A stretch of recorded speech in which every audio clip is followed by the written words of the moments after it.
un barrio un poco en esa época difícil, con un ambiente muy difícil para los niños, para los jóvenes de ese tiempo. Se consumía y se comercializaba demasiada droga en ese año.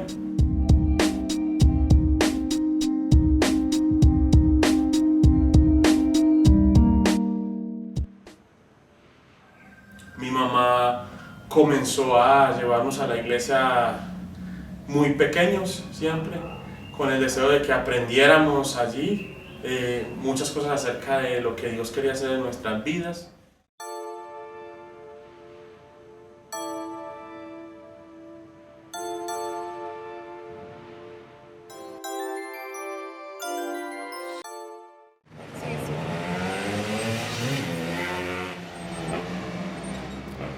Y empecé a crecer en el ambiente de la iglesia, pero en el ambiente del barrio.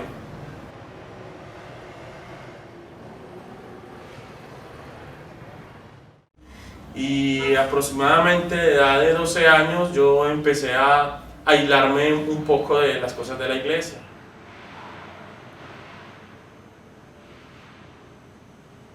Y yo una vez con unos compañeros saliendo del colegio encontramos la droga en el piso y la curiosidad nos llevó a consumir.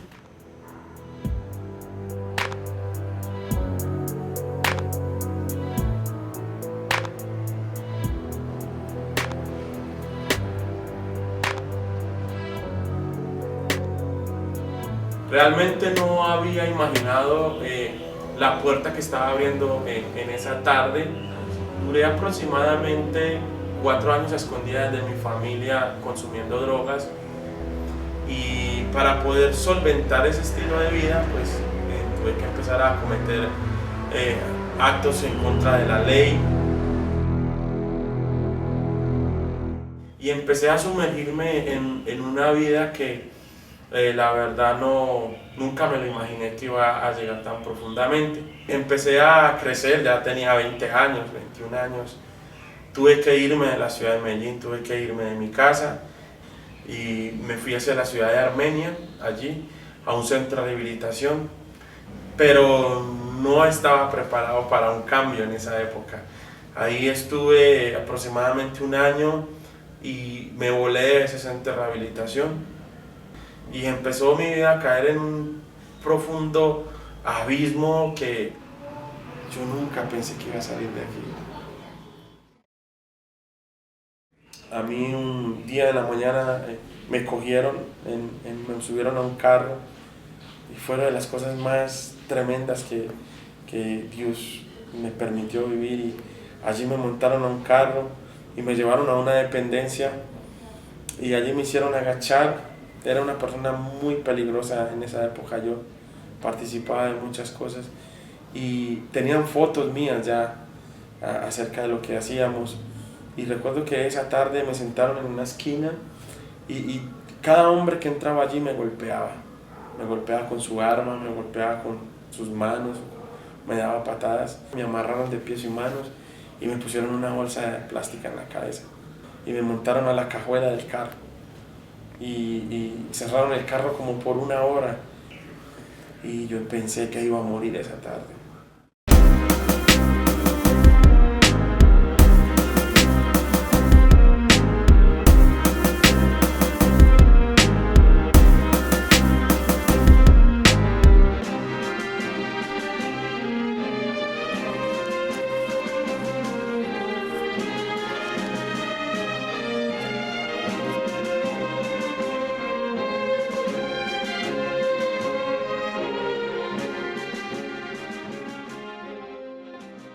Pero una noche yo sentí en mi corazón y me puse a pensar, dije, si esta noche muriera, ¿dónde pasaría mi eternidad? Y eso confrontó mi corazón en esa noche y empecé a llorar y empecé a pensar en lo que había hecho con mi vida. Tenía 22 años, no había alcanzado nada, no había terminado mis estudios, lejos de mi familia, en drogas, en delincuencia, una persona no deseable para la sociedad, y no podía volver a mi barrio y a mi casa. Pero esa noche me humillé y reconocí que mi vida era un desastre. Ese día le rendí mi vida al Señor.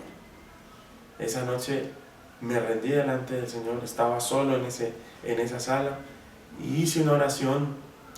Le pedí al Señor que cambiara mi vida, que hiciera lo imposible, porque era imposible dejar tanto consumo. No podía, por más que quisiera, que me hubiera esforzado por haber estado en centros de rehabilitación, por todo eso, era imposible dejar el consumo. Resulta que tomé esa decisión esa noche y yo le dije al Señor, tú harás lo imposible y yo haré lo que está a mi alcance.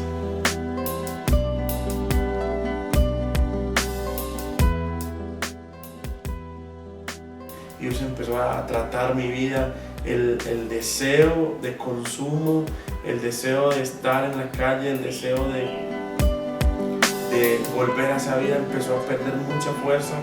Déjenme decirle que fue un año completo de no consumo, de no recaídas. Fue algo sobrenatural tremendamente, o sea, yo lo miro ahora y fue algo poderoso. Dios empieza a tratar algo en mi vida. Llegué a pensar que el problema en sí era la droga. Cuando Dios empieza a mostrarme que el problema menor era la droga, el problema mayor era el que había en mi corazón.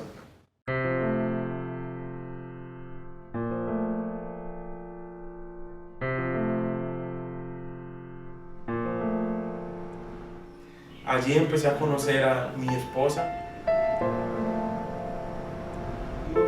Me casé al año de haberme restaurado en la iglesia. Aquí está mi esposa, Liliana Ceballos. Llevamos 14 años de matrimonio, tenemos 3 hermosas hijas. Y esto es parte de las sorpresas que Dios había determinado guardar para mí. Realmente yo nunca tendré palabras para agradecerle a Dios, porque esto para mí era imposible. Era imposible llegar a ser un esposo. Desde antes era imposible que mi vida se volviera a restablecer, que volviera al orden, que volviera al propósito y que volviera a lo que Dios realmente había determinado para mí, que era lo agradable y lo perfecto. Les animo en el Señor a que realmente crean en el que el Señor puede hacer cosas que para nosotros son imposibles, que nuestras fuerzas no las podemos alcanzar.